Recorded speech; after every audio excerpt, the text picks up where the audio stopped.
I don't need this open. There we go. Got it. Got it. I think we are now. Kenny, what do you think? Is anybody looking at it on YouTube? I don't know. Are we live, Jan? I think we're live. Yes, we are. I think we're live, and I think it's a beautiful day in the neighborhood, wherever neighborhood we're in. And welcome everybody to the Mastermind Roundtable. This is the 85th meeting of this group, and I appreciate everybody for coming. It's a wonderful place to share your ideas and experiences and life. Just talk about life without getting too technical. But we have the ability to go as technical as we want, so everything is good. Everything is good. Kind of interesting what just happened to me is I'm also listening to it on my iPad so that I could see what happened, and now my Pro here just switched over to that, so now I'm hearing me in stereo. So I changed that. Anyway, welcome everybody. Just remember, whatever you hear today is an opinion. And so if you have your own opinion, just do your own research and everybody be happy. So how's everybody doing? Great. Well, there you go. That's good. That makes good radio. Great. One word answers always make good radio. It seems like a really strange time we're in right now, where cancellations are happening almost as much as March 2020, but not quite as much. People, the people putting on the events are trying to figure out ways to make them happen and not cancel them, but sometimes they get canceled.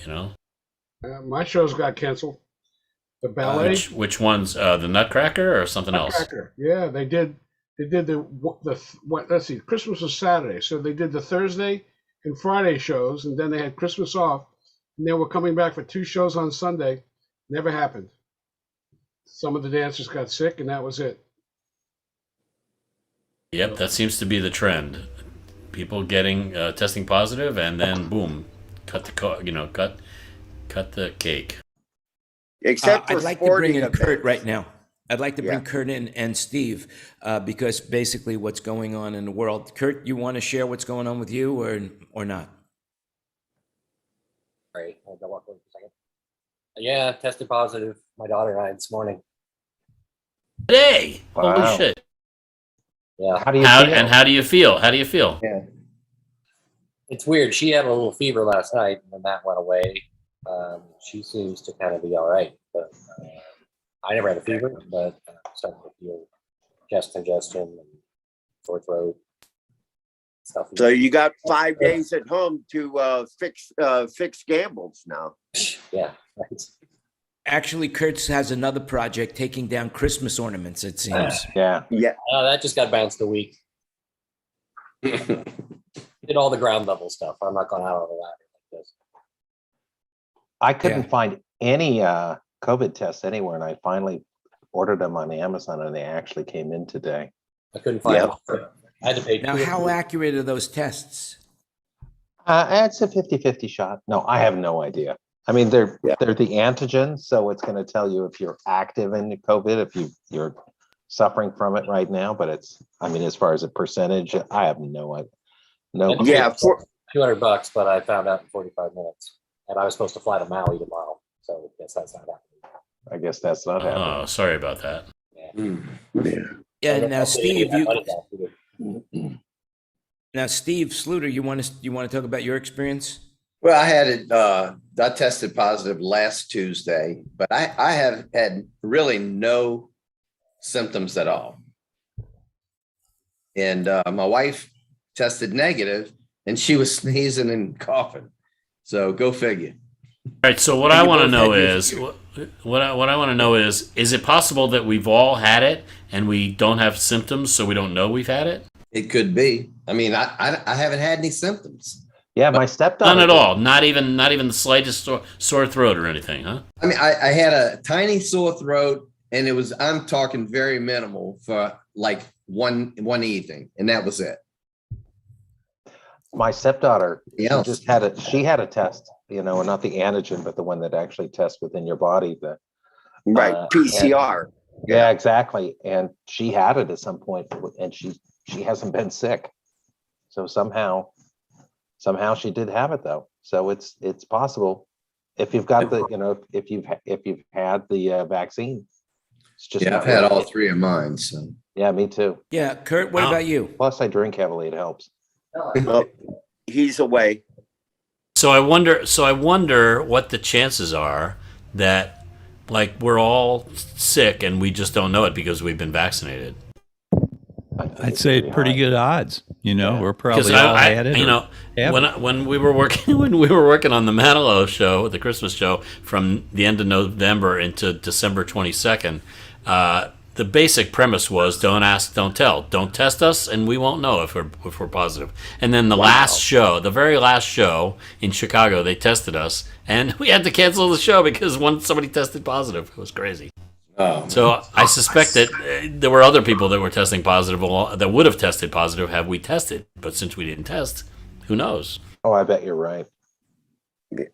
Well, I've been doing sports gigs of late, and you're tested going in with a PCR the day before, and then you get an antigen when you arrive, and you get an antigen when you leave. And that's the NFL. But then I did the Outback Bowl as a contractor for ABC, and yeah, antigen inbound, and you're on your own outbound. Yeah, I'm mixing the Chicago Blackhawks hockey tomorrow night, and I don't suspect anything is going to happen as I go in and out. Well, here's the question, Kurt. Were you vaccinated as well? Yeah, I had the J&J, and I just got the booster on the 22nd. And was your daughter-in-law or Kelly, was she vaccinated? Oh yeah. My Well, daughter, Stella, never too young. So it would seem to me,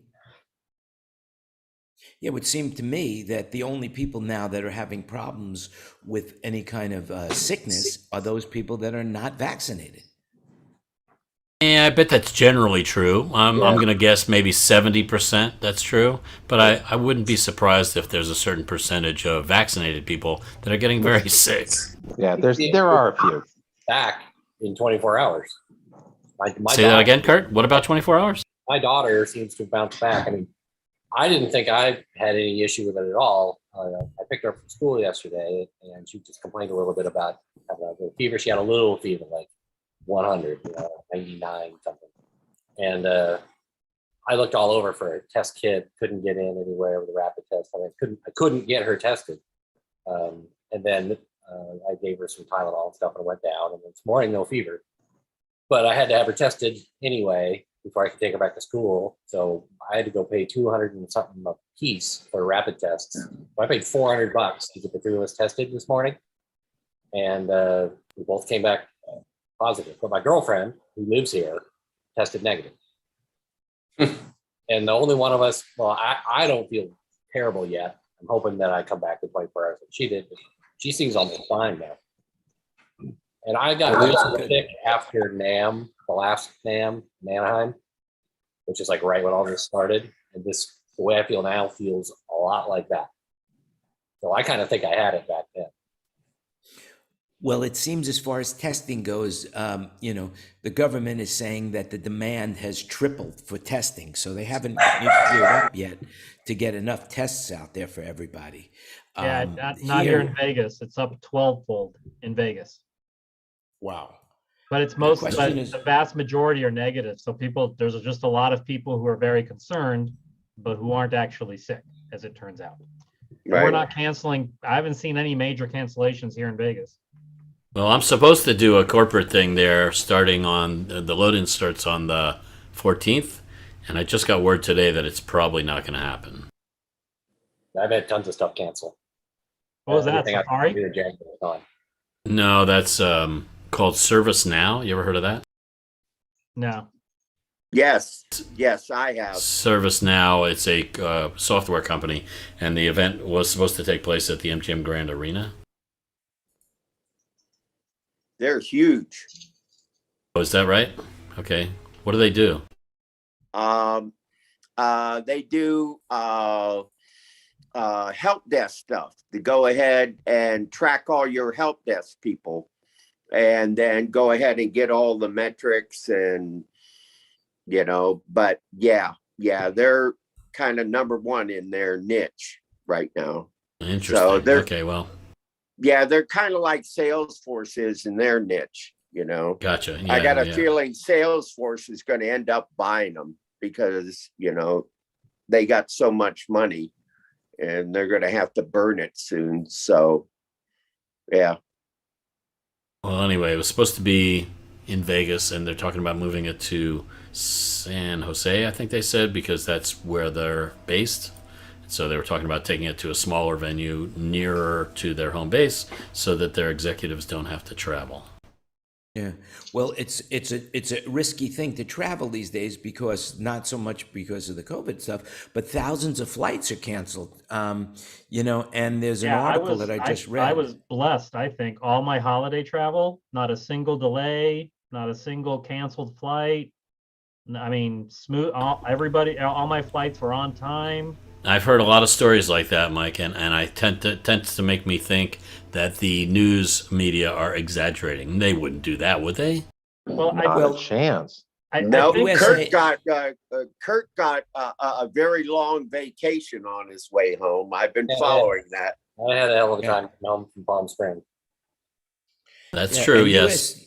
USA Today reported that 9,000 flights were canceled. No, wait, let me see. 1,900 flights were canceled on Monday, not only due to COVID, but for the winter storms. And anyway, the airlines are attributing that the problem is for the winter weather and the Omicron-driven staff shortages.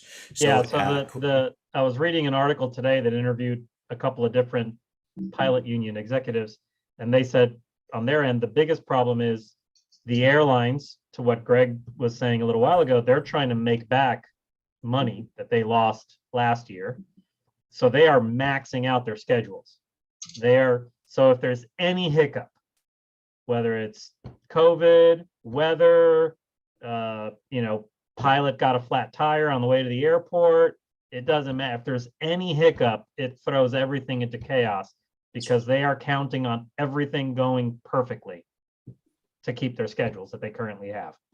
And that's the rub, if you ask me. They're blaming, or they're talking about it being related to this spike in COVID cases, but I have my doubts about it being 100% relative to that. No, I think it's a little bit COVID, a fair bit weather, and a lot of just operational. Once one plane can't, be on time somewhere, that all just starts cascading, and now you're screwed.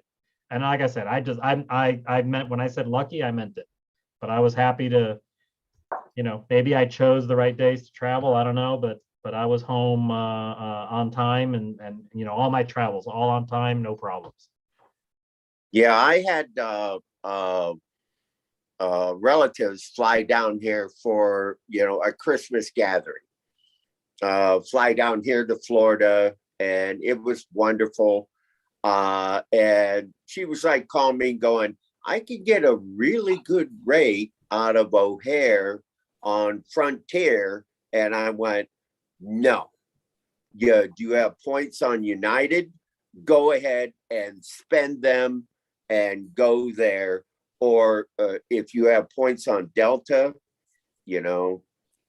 I'm sorry, the budget airlines, their business model was always maximize, like what Mike said, maximize your schedule for the most amount of revenue.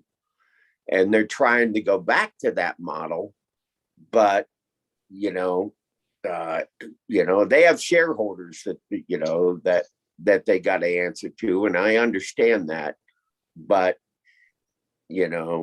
negative press depresses share value. I will say this to as a counterpoint. I flew Frontier 5 times in a row in October. Every flight on time. I was dreading the Orlando to Vegas leg, because that's a long flight in a plane that doesn't have seats that recline. But I ended up having the whole row to myself, so it didn't matter. And I think I did 5 flights for like $320.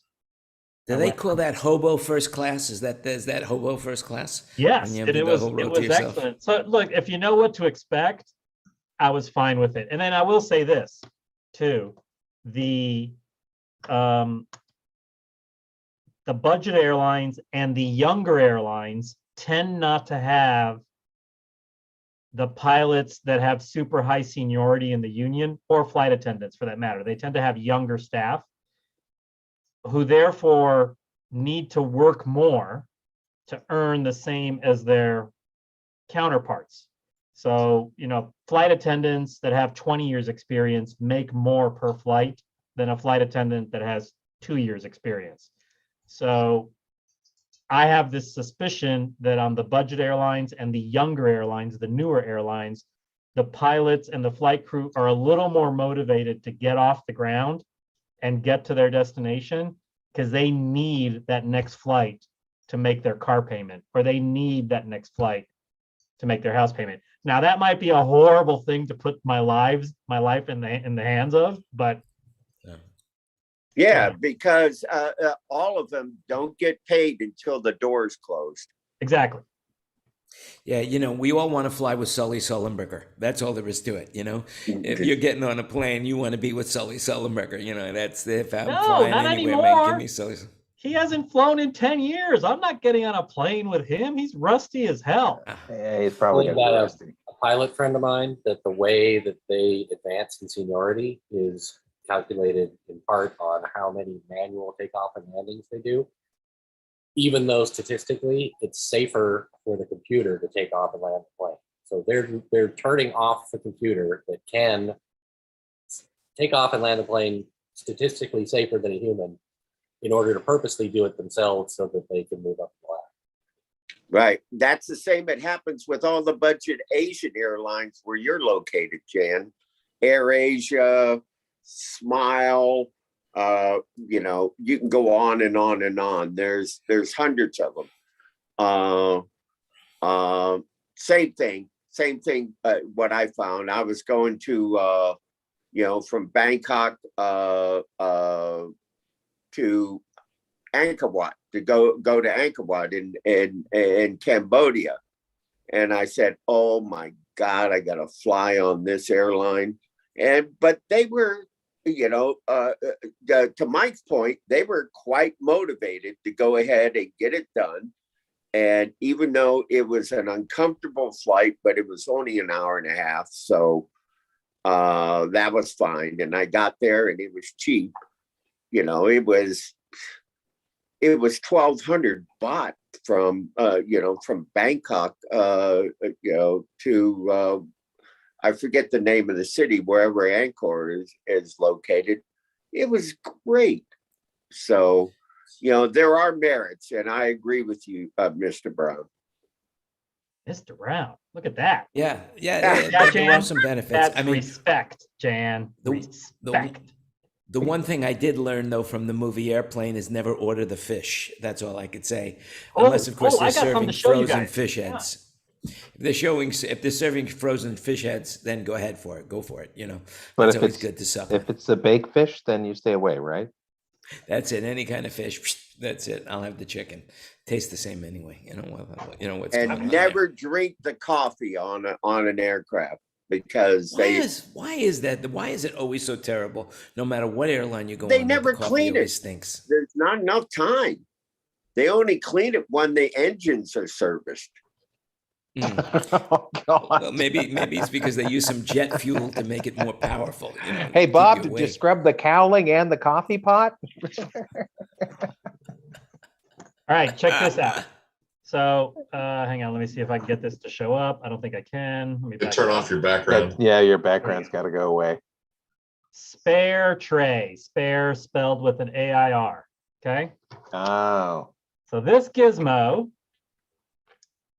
slides into this way, the window slot, the channel where the window shade closes. So if you're like me and you're working on your laptop, but you're trying to get data off your phone, or you just want a place to put your phone or a place to put your beverage and your tray table is full of your laptop, bam. It's like $14 straight from the website. What a great idea. What a great idea. Put that link, Mike, put that link. I'm sure you got it on Amazon. That's something that we're going to probably sell out straight of. from the guy who invented it. Oh, really? Yeah, I was just going to say, you probably saw him at CES. I'll find it and I'll throw it up there. So where do you put that thing in the window? Yeah, so this part here, this vertical part, slides down into the channel where the window shade goes. And you can still close the window shade to here if you want. And then on this surface, which has this little non-stick rubber sticker thing, you put your phone, you can hang your glasses through the hole, you can put your drink, etc. Now, how do you get the person sitting next to the window to do that for you? She's my daughter. She has no choice. Oh, there you go. That's it. Well, Because I like to sit on the aisle. You know, at my age, I have to sit on the aisle. Otherwise, those people sitting next to me are in for a rough ride. they're getting up and down, up and down. There's the link. Tina did it for me. Great. Excellent, excellent, excellent. Hey, the one thing, going backwards a little bit, I read this great article, and it's on I never even heard of it. It's called Paper Grown, but this woman her name is Amanda Shivala, and she had COVID, and she wrote this quick essay on here's what I learned, and I want to share it with you because I thought it was really fascinating. It's not really very scientific, but it does talk about what she did when she had COVID, and I thought that was like a really cool thing. So we want to share that as well, going backwards instead of forwards. All right, and I found out about it through a newsletter I get called ZocDoc. That's the thing where you make appointments online. Anybody using ZocDoc? No? Okay. Anyway, ZocDoc, ZocDoc. Pretty cool as well. My doctor uses that service, and so that's how I heard about it. Another thing that ZocDoc had was how to cope with seasonal depression. And obviously that is a challenge for a lot of people because now it's winter time, overcast, and so we'd like to throw that up as well on the newsletter, on the chat. So is anybody suffering from depression that they want to talk about, or anybody have any ideas or suggestions of what we could offer people here in the meeting, so that other than coming to this meeting every week to help with your depression, but is there anything anybody wants to share? Yeah, I get depressed a lot. It's just that's the times we live in. Yeah. You seem to be smiling all the time, though, Paul. I know, but I get depressed. I didn't land the real estate deal I wanted to do. I might get COVID. There's just so much to worry about these days. Yeah. True. Even though I'm living an amazing life here, there's so much things on my mind as well. But I would say that I'm no different than anybody else. There's always something on your mind that makes you think longer and harder and keeps you up at night. And then you wake up and you think about it, how do I deal with it? Sometimes it's extremely hard to stay in the now, because this is really all we have is the now. The future hasn't happened yet and may not happen the way we imagine it to happen, and the past, there's nothing you could do because it's already happened. But so all we have right now is the now, and I guess time is your most valuable asset, and how you use it is important. But the reality is you can't really stop your mind from wandering, and so Does anybody have any technique that does keep their mind from stop wandering? More gigs. Well, are you saying to stop wandering or stop depression? That's two different things. Yeah. Well, and speaking as someone was diagnosed bipolar, although back then they called it manic depressive. Was that? How old am I now? Hey, it was my birthday Monday. Happy birthday! Happy birthday! I made it another year. To me, that's Happy the most birthday. embarrassing thing that can happen to a person is you're sitting in a restaurant and everybody comes up and sings happy birthday. Wow, poke me in the eye instead, man, please. Yeah, but you have to pick the correct restaurant, and depending on the type of wait staff they have, you might be quite happy to have that particular wait staff come sing happy birthday to you. For example, if you were at Hooters for your birthday. That's an example. I didn't say that. Ken said that, but that's an example. That's what you made me think of. I'm sorry. But yeah, so that's good if you're heterosexual. When I was in my teens, figured out that I was bipolar. And I guess over the years, well, a couple things have happened over the years, and it has taken some time. But number one, I traveled the world a little bit and quickly realized that most of my problems are what the kids these days called first world problems. I am not worried about where my next meal is coming from. I am not worried about, having a roof over my head.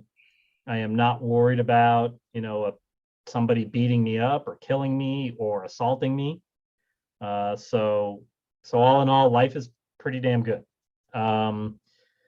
The other thing I realized too is that for a lot of people, and you would, each of you and anyone you talk to would need to get some professional advice to figure this out. But for a lot of people, depression is a result of a chemical imbalance in their body, or even susceptibility to depression. Like you might have some things in your life that make you anxious or you're concerned about, but you might have a chemical imbalance that is exacerbating your perception of those issues. And so if that's the case, I sort of realized, because a lot of mine is chemical imbalance, I realized, therefore, it's not real. It's not really a problem. It's not really something to be sad about. It's simply how my brain is processing that information. And I can choose to feel about it however I want to. And I don't have to be happy about it necessarily, but I also don't have to be sad about it. So, it's going to be a little bit different for everyone. And like I said, it took me a few years to kind of get to that place where I could, manage that and realize that, and also realize things that I'm genuinely sad about. And that's another thing too. Things that I'm genuinely sad about, I'm sad about because I care about them and they're important to me. And that is a very human trait, and that's a very acceptable thing. There's nothing wrong with that. It's actually a perfectly normal and human thing to do, to be sad about things that matter to you that didn't turn out the way you wanted them to. So don't beat yourself up. Get someone to talk to. If it's not a professional, maybe it's a friend, a family member. But just realize that for the most part, if you're bigger than whatever it is that's making you sad. I promise you that. It's highly unlikely that whatever's in your life that is making you sad or anxious is bigger than you. I'd be surprised if it was. Yeah.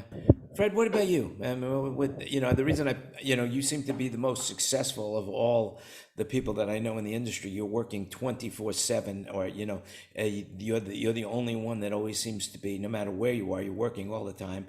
You're the one that's turning down gigs because of your chosen profession. Do you have anything you want to say about this subject?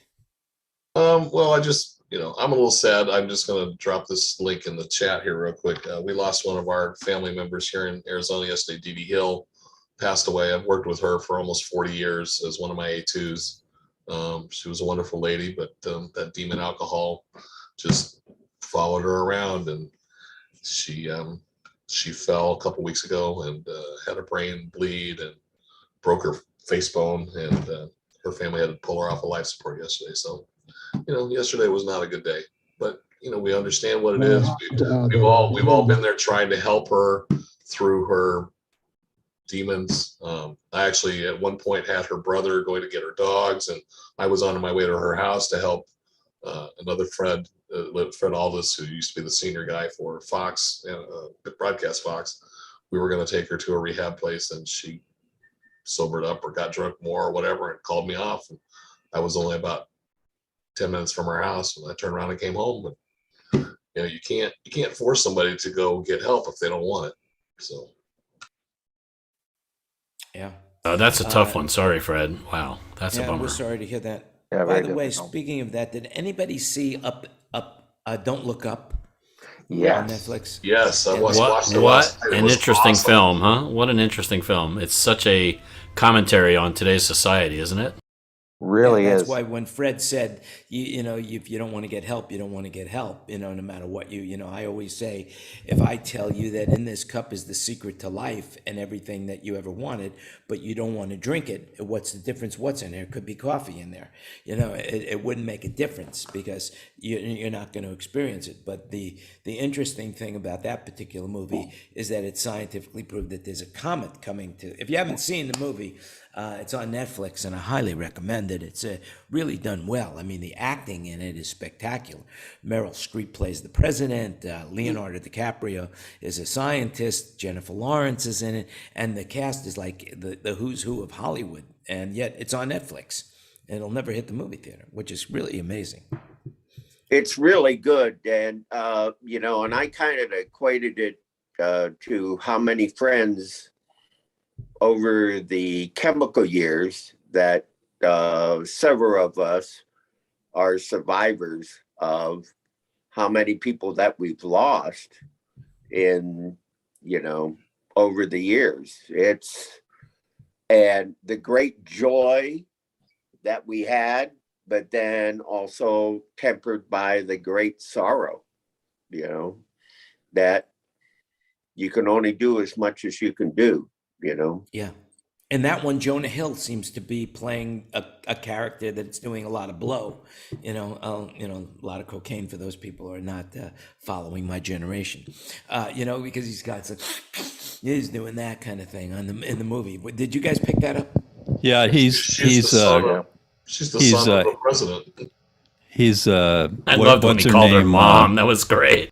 Yeah. Eric Trump and Ivanka Trump all rolled into one, and the president is Trump, obviously, and it's they're talking about a comet, but they're really talking about climate change. It's all allegorical, the whole deal. Yeah, it's a really well done movie, and I guess that's why all of those big players decided to make it as well, to be part of it, which is pretty cool. Mike, I disagree. I thought the movie was, first of all, parts of it were nice, but it was caricatures. Meryl Streep's portrayal of the president was so off the wall that it wasn't Trump. It was 3 times Trump and more. I mean, I just couldn't take it seriously as a movie. The Jonah Hill characters, that if you want to make a point, but don't get into that. It's just caricatures. They just couldn't possibly be real.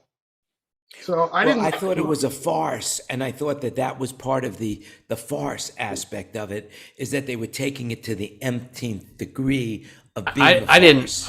David, for what it's worth, I didn't feel like there were direct parallels like Paul was saying. I felt like it was just a commentary on society as we know it these days, and I didn't see the direct parallels that some people were seeing. Too. It was still the caricature of Meryl Streep playing the president as a total idiot who barely could graduate high school. But either side, it was just could make that argument for any president. I mean, quite honestly. Yeah, I didn't see it as being that off the wall. How could somebody like that ever even get close to getting elected? Think about it. No matter how stupid we are in this country, that person could never be elected. It just happened. I'm not sure. I'm not so sure. Look at any of the presidents we've had. They're not exactly Rhodes Scholars, David, 6 years ago, I might have agreed with you, but maybe not so much today. Speaking of presidents, have you seen stay away from Vegas this weekend? But did you? What's happening? Harry Reid's memorial service at the Smith Center. Oh my goodness! President Biden is coming. Vice President Harris is coming. Pelosi, Schumer, McConnell are coming. Obama's delivering the eulogy.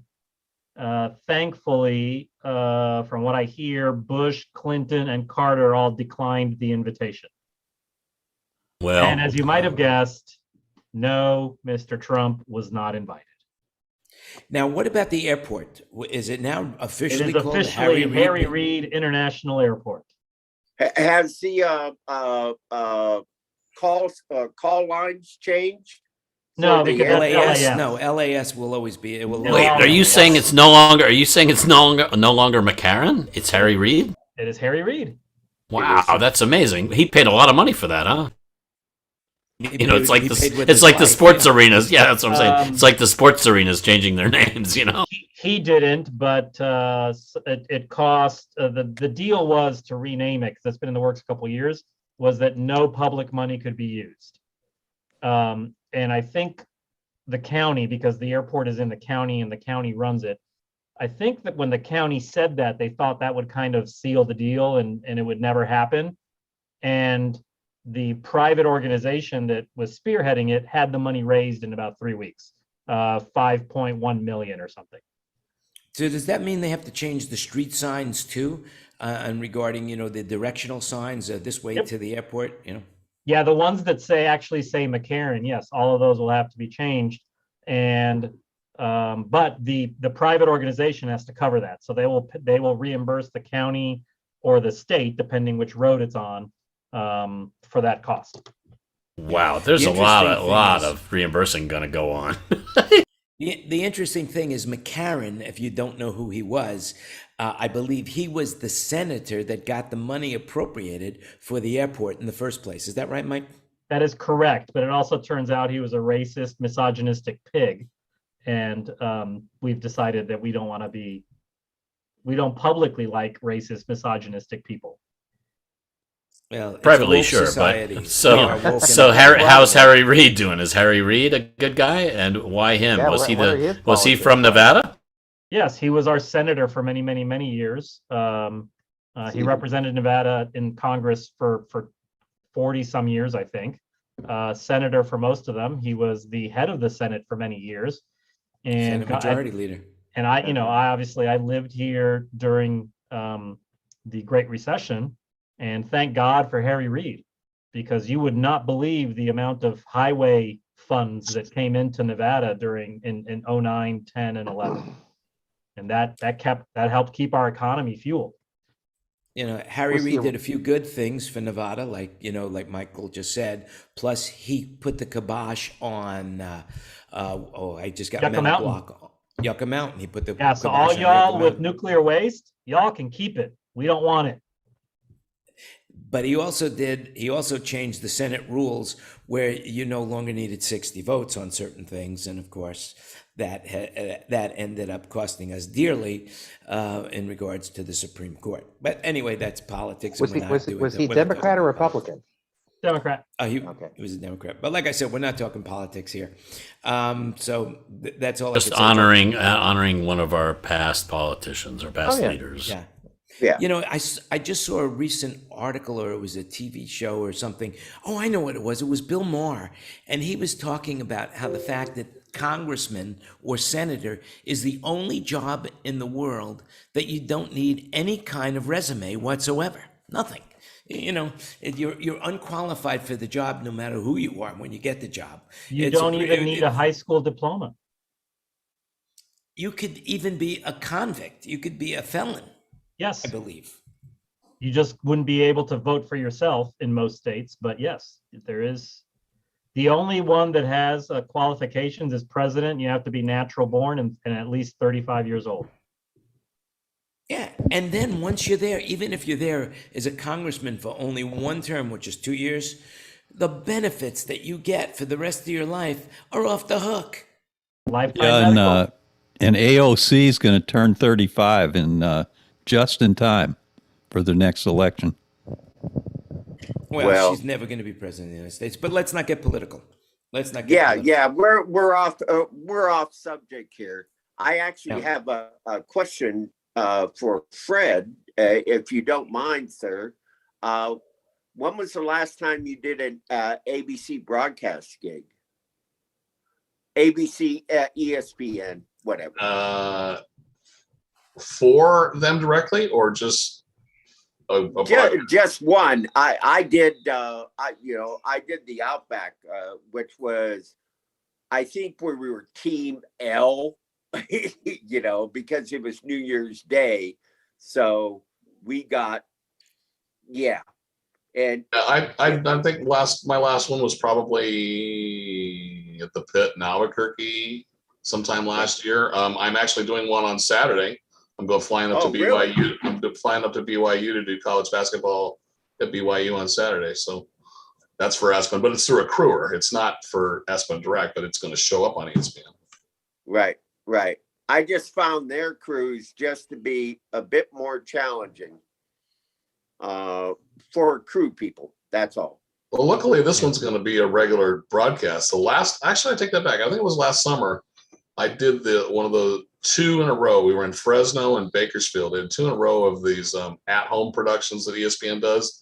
Their announcers were actually sitting on their couches at their house, and I was there mixing the broadcast, and it was phenomenal. It was so cool to have such a delineation between quiet announcer microphones and not all the stadium noise coming in, the boom mic, and then having all the effects. I mean, it was just so nice to be able to set the announcers right there in your face and be able to hear everything on the court just clear as day. I absolutely loved it. I hope that I can do more of those, because having the announcers out of the arena was phenomenal. So Fred, how do they delay the video just a little bit to keep everybody kind of in sync so the announcers aren't commenting on something that happened 10 seconds ago? I have a 5 or 6 page thing around here someplace about how it all works, but basically, what's the 5 or 6 word answer? Because that's all. I have ADHD, so that's really all we can do. Yeah, basically they just take the IP transmission from the truck and they just send it everywhere. So the delay time was incredible. It was almost zero. I was very impressed with it. Yeah. So perhaps the only reason why I asked, perhaps it was just particular folks on my L crew, for that day. But yeah, it was a challenging day. I ended up doing parabolics on the sidelines. I was supposed to be there doing RF, but when I got there, they just said, no, you're going to suit up. So there I was. Oh, so you had a blast. I loved doing that. The few times I got to go out and play microphone operator, either at a football game or at a boxing event or at the basketball. We used to have shotgun operators on the floor at the NBA back in the 80s. That was a great gig. Yeah, it was. Yeah, I just didn't feel comfortable with everything that's going on, because on the sidelines in NCAA, there is 500 people there, and they shortened it up, but you only get to go from the goal line to the 25 instead of the 35 as in past years. Exactly. And then, you got the director yelling in your ear, so. I don't feed my parab operators as director. I give them an audio ISO channel. We can all talk to each other, and I give them their own microphone so they know what the hell they're doing. Right. So Fred, in that situation where the commentators were in their living rooms, where were you?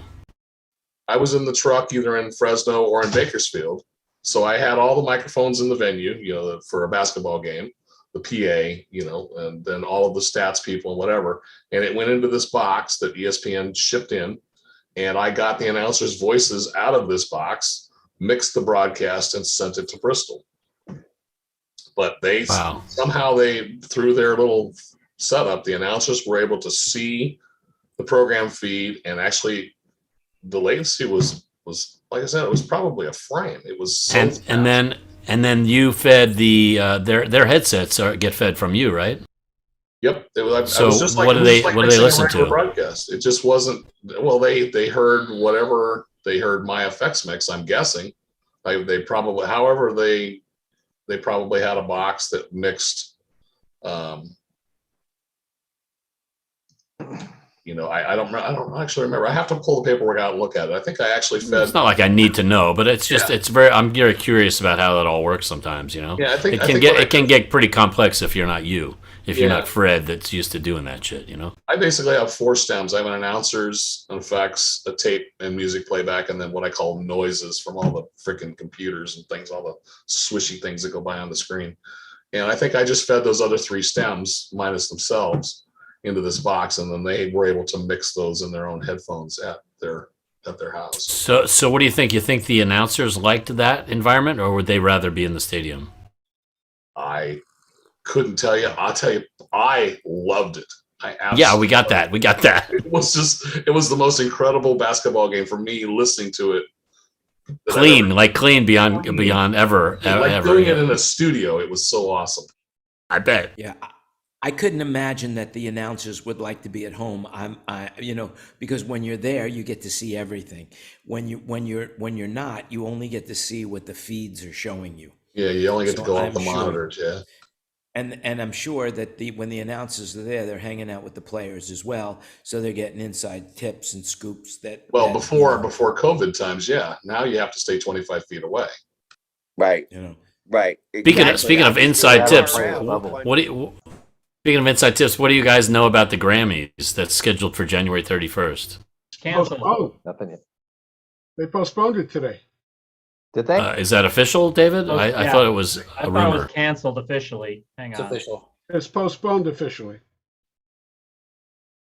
I'm surprised. And did they give us a new date for it, David? No. That's why I think it's canceled. Hang on. While you're looking at that, I just wanted to say, speaking about the sports announcers, I believe that John Madden passed away. And Yes. and speaking of inside tips, you'd watch the game and they would do a play, and then instead of talking about the play, he would talk about having dinner with his mother, and his cousin, and how great they were, and all that kind of stuff. Right. So, or R.I.P. John. how good turducken is on on Thanksgiving Day. Yeah. And here's a guy that never traveled on air. He had his own. He had his own tour bus. Yep, because he traveled he never went on an airplane. Apparently, did he go on an airplane? And that's what he got Apparently, he afraid never from. went home either during the season because you'd be constantly moving, wouldn't you? Well, Home he never was on talked the about bus, his I think. wife. Home was the That's bus, I why. bet. That's probably why. He never talked about his wife, and I'm sure that's probably the reason. Because he didn't know her anymore. So Ken, the Grammys were scheduled for January 31st. The Golden Globes aren't going to be on the air. They're on January 9th. So are they going to go on and just not be broadcast, or are they canceled completely? They're going on. They're streaming on Facebook and on Twitter. The Golden Globes are. Yeah, because there's no audience. They're still going to have the show, but just with nobody in attendance. They're literally just going to do like a roll call of, here's the award, here's the nominees, here's the recipient. Next award. Yeah. Like No that. celebs, nothing. It's at the Beverly Hills Hotel. And are Grammys going the same way then? Grammys are currently postponed until Now, further notice. I heard from the people that I was supposed to be working a Grammy event for that it's going to happen sometime in March, it says. But that's just, they hope. Yeah, the other show is the NAMM show. I believe is not going off either. They have the Believe in Music, and it's going to be virtual between January 20th and 21st. I don't know if they're actually going to have NAMM in Anaheim. David, do you know anything about that? No, they moved Anaheim NAMM 4 months ago. It's in June. Yeah, it's in June, and it's literally the week before Infocom. So everybody's debating: do you go to NAMM or do you go to Infocom? Yeah, and the registration for Believe in Music. So that's a different. That's taking place at the normal time that NAMM would take place, and it's got videos, or I don't know if is it live or is it recorded stuff? Do you know, Jeff? I don't know. Anybody know? I saw one advertisement that said Mark Frank and what's his name? Yeah, right. The other guy that has the famous Zoom meeting, Robert Scoville, are gonna be speaking at that NAMM thing. Yeah, Robert's pretty amazing. He's a super knowledgeable guy. To cross promote, he does his show on Fridays, but it's more or less the same time as this one on Wednesday. I believe it's 4:20 in the afternoon Mountain Time, which makes it very difficult for me to join because it's so early in the morning here. And Robert does a lot of those shows, Ken. I mean, he did the Rock and Roll Hall of Fame live. He didn't do the broadcast mix, but with my constellation here, I just flipped the mix around and I put because you can hear the hall mix in the back. So I just took my map and flipped everything around so I can hear the hall mix in front. Yeah. And then the broadcast was in back, you know. That's very cool. And plus, on his show, he went into the nitty gritty of what they were doing and how they were doing it, and all of the behind the scenes aspects that you would never hear any other way. It was fascinating when he did that, don't you think, Greg? Absolutely, absolutely. Especially, you know, at the very end, you know, at the end of every Rock and Roll Hall of Fame show, everybody who got all the big awards come up on stage, and then you got 192 channels. Then you got, because it's COVID, then you got Paul McCartney, who you know, nobody can touch his mic. So, you know, you're sitting there mixing it, and yes, you've line checked it, but you have no idea what the EQ is going to be like, what his voice is going to be like, anything. It was like the ultimate hot mix mic that you got to do. It was, I agree, Jan, that was an incredible, yeah. So props to him. No, I saw Let It Be, I saw, what was it, Let It Be or Get Back? Get Back, that's what it was, you know. And the microphones that Paul McCartney was using and singing through, and the sound quality just blew my mind, because it just seemed like, you know, they were almost like Radio Shack mics, some of them, until they brought in some Neumanns, you know, and he Right. just sounded amazing. Yeah, I mean, and literally that was a hot live mic. There was no sound check. You just ballpark your EQ, and you know, your fingers on the gain and on that channel, and you can give a shit what all the other 191 channels are doing. And yeah, because the last thing that you want is him not to be heard. So Yeah. Sir Paul McCartney. I mean, you know, it's he's in his late, like mid-70s, right? Along with Mick Jagger, they're way up there in their age, and yet they're both performing, and it gives us hope for ourselves. Yep, yeah. Ringo is 80 something, right? I think he just turned 80.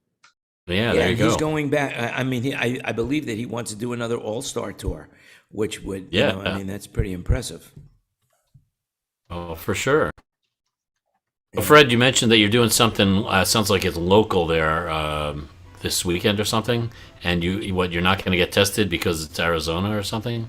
No, it's Blackhawks hockey. I'm doing the dual feed tomorrow out at Coyotes, and I just, from the local deal, there's never been any testing to walk in the truck. So now when we go up to BYU on Saturday, I suspect that there will probably be, because we're working for ESPN, but I'm going to guess tomorrow I'm going to go click on my app. Yes, I'm here. Answer the 4 questions and push the thing, and my phone's going to turn green, and I'm going to walk up to the security guard and go, hi. And and there's no testing because they're just more relaxed about it, or why? I couldn't tell you. This is my first hockey game in over a year. I see. Okay, just curious. I heard Arizona is kind of the anti-mask state. Yeah, it seems to be. same with Florida. Florida, Arizona, Utah and is, Texas, right? Yeah, Utah is too. I was there in November, and the only place I ever saw a mask was in the airport. Mm-hmm. Yeah. Listen, I got to tell you, if you want to have a good time, go to Texas and wear a Biden-Harris mask everywhere you go. Oh, that is funny. I mean, as in how to get shot, you mean? Yeah, how to get yourself killed? Listen. I saw someone yesterday at the daytime. clinic. I saw someone yesterday at when I don't know if I said this, that yesterday I got vaccinated. And so here in Thailand, being a foreigner, it was a very difficult process. My girlfriend's Thai, and so she was able to get it all figured out for us. So we went down there. It turns out that we should have been there 2 hours earlier, but because we didn't do that, we got there, it opened at 8 o'clock, and we got there about 5 minutes after 8. And we were able to get, they gave out numbers, and we got 134 and 135, and the cutoff was 140. And I said, wow, because it had rained, and that's probably why we got in. But once we were in, I met this German couple who was 106 and 107. And they told me that they got there really early at 7 o'clock in the morning, and there was a riot going on because so many people had showed up, and that they told them that there was only going to be 50 injections being given. And the police had to come, and because the police came to settle it out, they agreed that they would give 150, and we were fortunate enough to get it. But I was there for 7 hours before we got our vaccination. But while I was there, this guy came in, and he was wearing a Joker mask, and it looked to me like, his nose was red. He had that big smile. It was like, it was so unsurreal. It was like, it was disturbing. So was that 3 or 4? It blended first perfectly to his face, and I thought he wasn't wearing a mask, that he actually had tattoos, that he made his face look like the Joker. I got that, my Fred. third. That was my booster. Yeah. So what shot was it? 2, 3, or 4? I think it was the most disturbing one. Whichever one. That was probably, I don't No, know. which No. What shot did you get for the vaccination? Oh, I got the Pfizer. So my first 2 were Moderna, and then I got a Pfizer booster, and no side effect at all. Except last night, my body was a little bit warmer than normal, and I woke up and I found that I was sweating. But other than that, no pain. A little bit of uncomfortableness, but nothing to talk about whatsoever. What about that red stuff on your forehead? Has it been there all day? That is because I've been banging my head against the wall. That's it. Because I do that because when I stop, it feels so good. That's the only reason. Bad. And this is live, Jan. Come on. Yes. Okay. So speaking of which, and I wanted to say this because when Kenny mentioned something about, not Kenny, Michael mentioned about eating disorder, Viome, and we're all on Viome. A lot of us are on Viome. In case you didn't know, Viome has a seminar online coming up, and I believe it's tomorrow, that you might want to check out, on how to decipher the results of your test. That's something that I wanted to say. And the other thing I wanted to say, I read this in Polestar that ABBA is now doing a show that's going to be broadcast in London, where they are not going to be playing. It's going to be a flat screen production of them as avatars. The ABBA. Have you heard about this? Anybody heard about this? Yeah, I heard about it. He's getting a lot of money. Fred is displaying the disturbing mask. Frank Zappa, man. That's good. Yep. Yeah, his had a red nose, almost like Rudolph, but it was more disturbing. I guess that's better than Fred trying to be Moon Zappa. Yeah, he could never pull that off. Yeah, it would be like wearing an ABBA mask. But to go back to the ABBA thing, have you guys heard about it? I mean, I guess they put out an album after 40 years, and the concept is that it's going to be, you're going to go into a theater, a 3,000 seat theater, and you're going to watch a live movie and it won't be live, it'll be computer generated animations of ABBA. I just can't imagine that people are going to pay money to do that. The reason why they're doing this now, Jan, is because they had an original gig booked at the old Olympic Stadium where West Ham plays, and they were going to do that live, to where they were going to be there, but it was going to be a split show, and their young avatars will be playing while they're singing, and then they'll go ahead and raise the scrim, and then they come out and do one of their news shows as them being old. There's a whole bunch of people working on that right now, but it got canceled. Frank Zappa, the Family Trust, because he had the hologram tour. They did like 20, 25 shows where they had Zappa as a hologram. Yeah, but this is not a hologram. They're going to just do this as a flat screen. Not even, not even anything special, it seems. Yeah, from a soundstage. Yeah, from a soundstage, but ABBA won't be there. It'll be all animated. They've already recorded. They spent 6 days recording their motions and Industrial Light and Magic is involved in this as well. I mean, but it just seems to me that who's going to go to a theater, play big money for a London theater, and like the West End Theater to see a film? I mean, basically, that's what it's going to be. Yeah, if it's been being re-released in Atmos or something, somebody wants to go hear it in a theater, why not? Yep. No, it's their new album. It's their new songs. I heard it's their new songs. And I don't know whether if y'all listened to it. I did. Oh gosh, I was working for Casco back in early '77 and did 3 months with ABBA. And I tell you what, it was like being with Culture Club. There were so many people around the crew buses and everything. Yeah. And all those people are older and got tons of money now. They're gonna make a fortune. Well, they're already very wealthy people. I mean, all the movies, the Broadway play, all that stuff, I'm sure and all the publishing that they made over the years. I'm not worried about ABBA paying their rent. Let's put it that way. They have the money. Anyway, one other interesting thing that I read, and then before we go into a free-for-all talk about whatever we want to talk about, NASA is now close to perfecting on paper a rocket that will travel at the speed of light. It's called the Helica Engine. Has anybody heard about that? I did see something about that in one of the briefs go by the other day.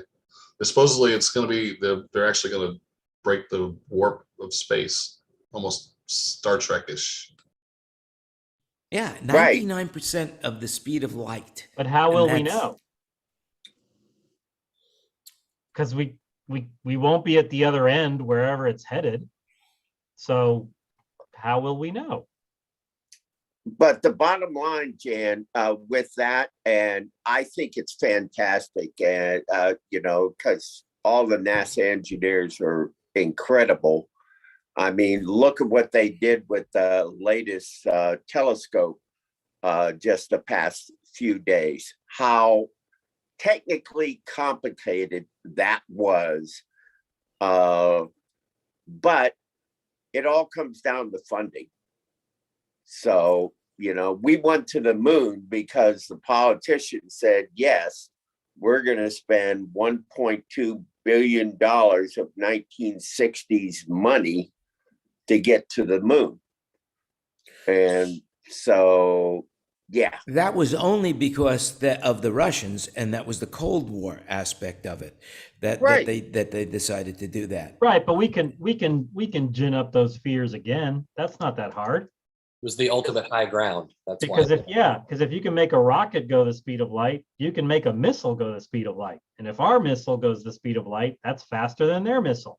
So defense will get behind it at some point. They'll throw a couple trillion at it, and we'll start going warp speed. I personally think it's a farce. You can't do it. Your atoms will come apart if you go faster than the speed of light. It's science. Well, they thought that too with speed of sound. There were a lot of people who thought that when you cracked a sonic barrier, there would be molecular disruption to the human body. Well, there is a molecular disruption. That's why you hear a sonic boom when it happens. Right, but it's not like you disintegrate and turn into a puddle of mush, which was... No, not you personally, but that sound did. It exploded. I would hear that boom. But well, I will tell you, I did fly the Concorde once, and the reality of flying the Concorde, they have this big speedometer on the wall in front of you, and it was going, and I expected to be a major change when it broke the sound barrier at 720 miles an hour, but it didn't. There was no difference. It was like, I didn't feel anything, except at that point in time, they came out and gave another souvenir to you. That was a good part about flying them. Well, the sonic boom is behind the plane.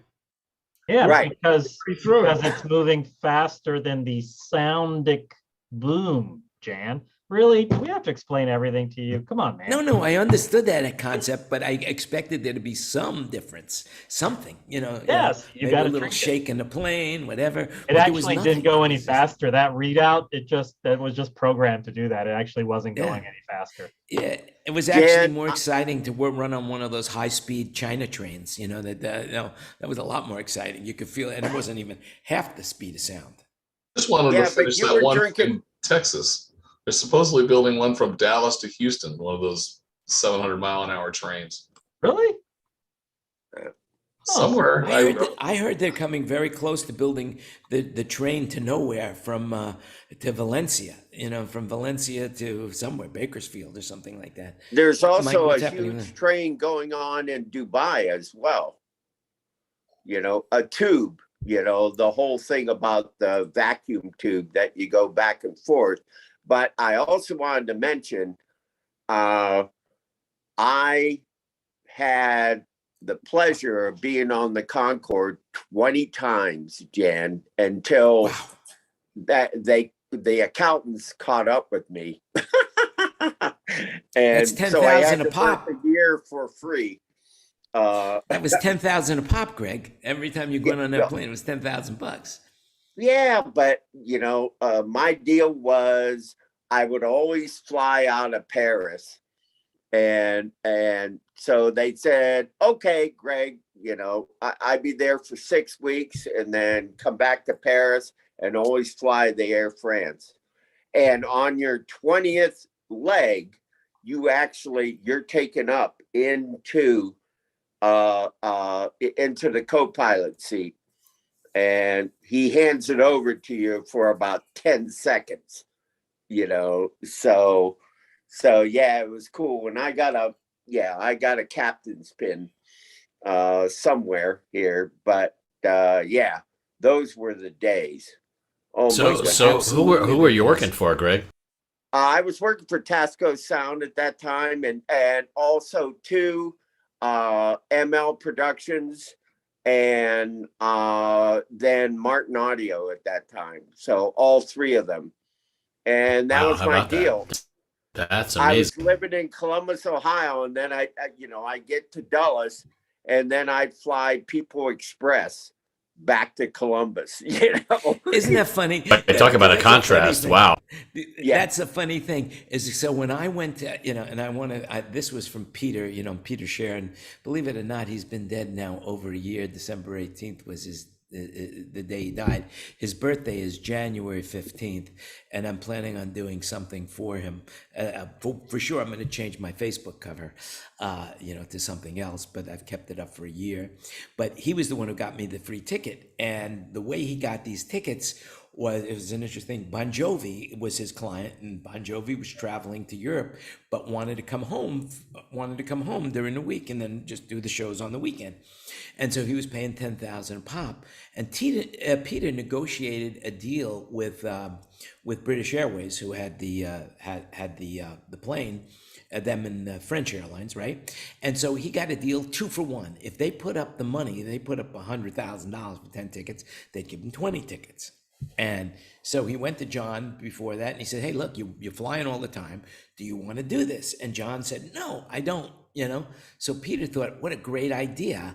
I'll put up the money, and then I'll sell the tickets to John at $7,500 instead of $10,000. But when they found out that Peter had bought the tickets, they felt, well, hey, look, your deal is at 10% above the ticket price. That's what we're paying. And they got into a huge argument over the management and the accounting over the fact that they should only be paying 10% over the price of the ticket. But Peter said, listen, I gave you the opportunity to get it at half price. I'm the one who's laying out the money. And if you guys didn't use the tickets, then I would be out the money, And it was a big fight for them. And Peter refused to back down on that. And so that was one of the reasons that the Bon Jovi account went to somebody else. But that's a little aside. But the reality was that's $2,000 a ticket, 10 tickets. That's $20,000. Yeah, I mean, I I begged him to take that deal because I used to love hanging out with Bon Jovi. It was so cool, we were backstage, we were having fun.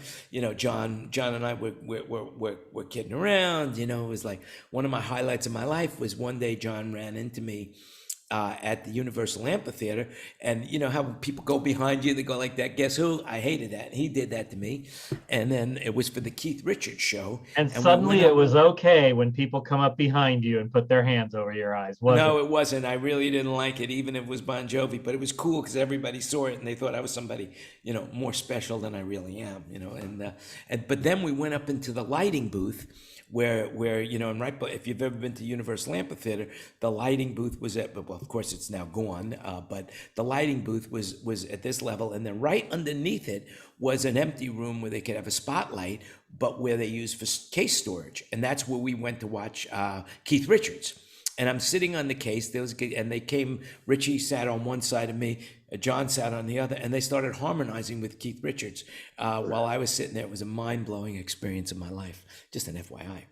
But to go back to the Concorde thing, is that the flight from Los Angeles to London took place like instantaneously. It was 3 hours, and then I had an 8-hour layover to go to Amsterdam. So it was like, what good was getting there so fast? I was at the airport for 8 hours anyway. So you were flying British. I always fly Air France. Yeah. And speaking of the speed of light, so it's pretty cool. Anyway, the last thing I want to say before we, is that I just read this article, and for some reason it depressed me. And I'll tell you, I'll just read the headline. Adele buys Sylvester Stallone's Mediterranean-style Beverly Hills mansion for $58 million. Adele paid $52 million less than the Rocky star first had it listed for. Did you know that house was Van Halen's house before it was Sylvester Stallone's? I went and did a Home Shopping Network show out of that house one night as an overnight because Sylvester Stallone's wife used to be big on the Home Shopping Network. And it was just sold. Van Halen just sold that to the Stallones. I was walking down the hallway and he had all of his Rocky pictures were still sitting on the floor waiting to be put up on the walls. Oh, well, yeah. I mean, $58 million, for a house, and it's like, it's just unheard of. It's like Adele, who would have thought she had that kind of money, I would have. Yeah. She has sold a bajillion records. Yeah. And plus, she is one of the only artists who told Spotify how to stream her songs. Nobody, you name the highest level artist in this business, nobody has had that kind of power. Not even Lady Gaga? Not even Gaga. I think Taylor Swift is the only other one. Perhaps. So did she dictate how much she was going to get per stream and get it closer to reality? No. Well, that was a side deal. She said how they were going to be no random. So in other words, you got to go on her latest album, track 1 through 12, and then there is no random anymore. So nobody can pick. Yep. And that made her a fortune. So you mean if I go to Spotify right now and I try to play an Adele record, it'll only play in order as originally programmed? Yep. Yes. How interesting. Off of her album. She's telling a story, and it's her story. I understand. Yeah, that's a lot of old school records were that way. Yeah, that's. I mean, look at the Beatles. There's a lot of artists who want that and have wanted it for a long time. It's just, I think Greg's right. She was the very first, but now the floodgates will open because Aloe Black has wanted that for years. He actually wants more control than that. He wants to be able to write songs like the example he used. He was like, if I write a song about a sunset, I only want it to play during sunset hours. Wow. Like That's kind of limiting your income, isn't it? I don't think he cares. I How think, you know how interesting. many plays you have Well, to have with to make some Adele- money on Spotify? Millions, more than $1 million to make some noticeable money. Well, Well, then I with guess- Adele- 0.003 cents. right, but if you want to play the sunset song any other time, I guess you'll just have to buy it. Well, what if you're in a different country and the time zone's different? No, and that was his point. He didn't care where you were. He wanted it coded to based on your IP address. That's the level of granular control he wants. Or Mariah Carey, the other example he used was, I only want to hear Mariah's Christmas song in December. I don't want to hear it starting November 1st. There shouldn't be, like, he was like, that's how focused he wants to be on music. Well, congratulations. I wish him the best of luck in that respect. But what about a compilation? You know, in other words, I never listen to any specific artist in orders. I'm always listening to the top 100 songs that are being played or the top 50 songs that are being played. And I don't use Spotify. I use YouTube Music, which I find is really good because let me tell you why. YouTube Music, if you pay the $9.99 for YouTube Music, first of all, you get unlimited music and music videos with no commercials whatsoever. Plus, if it also rolls into YouTube. So if you have YouTube Music and YouTube's included, so you can watch all the YouTube videos you want, and there are no commercials. And that's why I picked YouTube Music rather than Spotify. So you realize that YouTube Music is the lowest payment per stream of any of the streaming networks, right? Oh my God, I'm unwoke. It's way lower. Interestingly, Jan has found the lowest paying service. Being an artist yourself, Jan, I would have thought you would be more, wanting to make sure that the creators of that music got paid in a good manner. This is the constant struggle that Jan lives in: the creative side, the business side. And they're just constantly see, look, there it goes right there. They are at odds. I look at it like I'm looking at it like this. Now that you've awoken me to this situation, I'm going to keep with YouTube Music, and I have a message to all the artists that are not getting paid enough on YouTube. If you pull your records off of YouTube, then I am sure YouTube will eventually pay you more. Or maybe not. So that's up to you guys, what you want to do. But Jan, how about this? Do you turn off, like when you go to bed at night, do you turn off YouTube? Do you close all your browser windows? Oh, I use YouTube Music only on my phone. Okay, just leave it playing 24/7. There you go. You can make up for your sins by volume. The other way to do it is I have the Google Puck. To get back to the business model that Adele is doing, her pop hit is track 4 on her latest album. Okay, so you gotta listen to tracks 1, 2, and 3 before you get to the pop hit that's on track 4. Vinyl must be making a reappearance, right? Because that's where there's no wear on track 4. Yeah, in vinyl, yes. I don't even. I haven't checked to see. I'm sure Adele's shows here at the Coliseum sold out immediately. The pricing was dramatic, even by Vegas standards.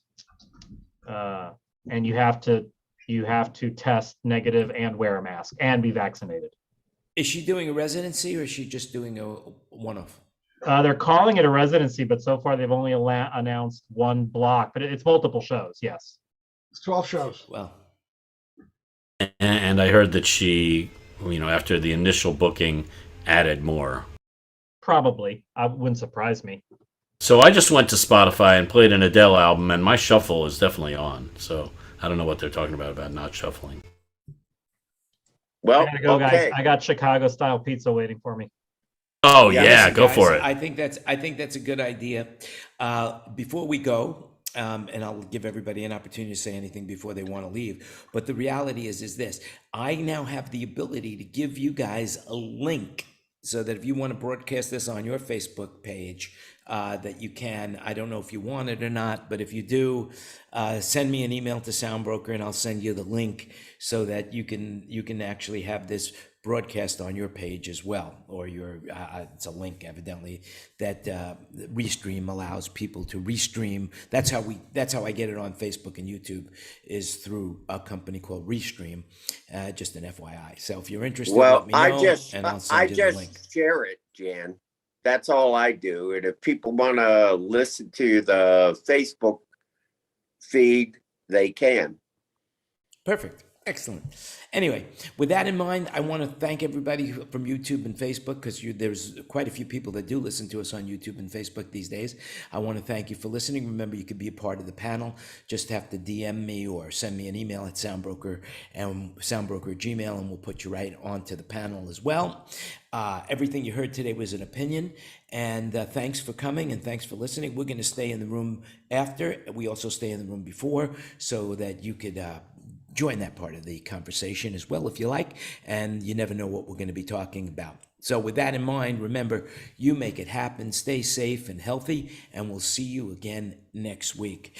All right, and thanks a lot, everybody. And now we'll just, but before we do leave, does anybody have anything they want to say to those people on Facebook and YouTube? Stay safe. With that, Get vaccinated. that's it.